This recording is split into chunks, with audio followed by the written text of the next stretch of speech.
السلام عليكم. ثلاثة ممنوعة وقت الحر الشديد.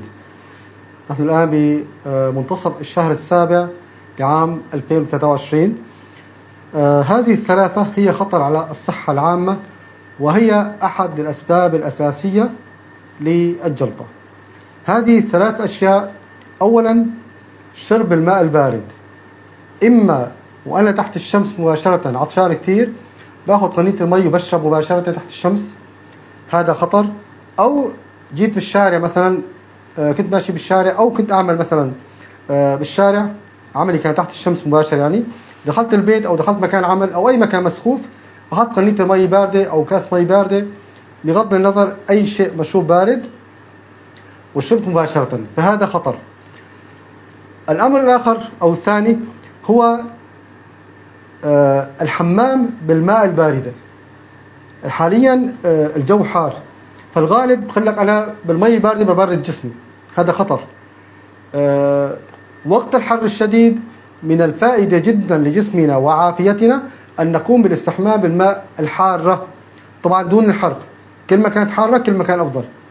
والحذر من الاستحمام بالماء لوحدها، يجب الاستحمام بالماء والصابون أو الماء مثلا والشامبو حتى نحقق الفائدة من إيش؟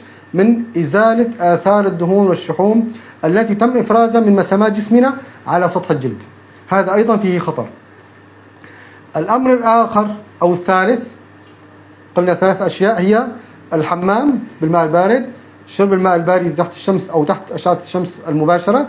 الأمر الآخر هو النوم بدون لباس تحت المكيف أو أي جهاز تبريد، أو النوم ولو كنا لابسين ووضع رأسنا تحت أو مقابل المكيف أو مثلا مقابل المروحة مباشر. وضع الرأس مقابل المكيف أو مقابل المروحة فيه خطر، أو النوم بدون لباس تحت المكيف أو تحت المروحة أيضا فيه خطر. عندما نريد النوم بدون لباس تحت في مكان جو بارد في مكيف أو في مروحة مثلا، علينا أن نقوم بالغطاء ولو بشرشف. لماذا؟ لأن هذا الغطاء يمنع دخول هذا الهواء أو هذا البرد لمسامات جلدنا، وبالتالي يؤدي لتجلط الدم في هذا المكان. عندما نقوم بالغطاء نمنع وصول هذا الهواء للداخل، وبالتالي نخفف من احتمال الجلطة في القريب المفاجئ.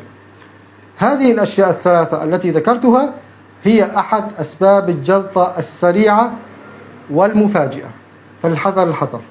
الآن جو حار، فإياكم إياكم إياكم من التهاون. كل واحد راح ياخذ ثمن فعله بتهاونه في هذه المواقف أو هذه الحالات. أرجو أن تكونوا بخير، وأرجو أن تكون هذه النصيحة قد وصلت لمن يعمل بها، وأؤكد على أن نعمل بها حتى تكون عافيتنا وجسمنا وأعضائنا وجوارحنا وحواسنا كلها بخير بإذن الله. السلام عليكم.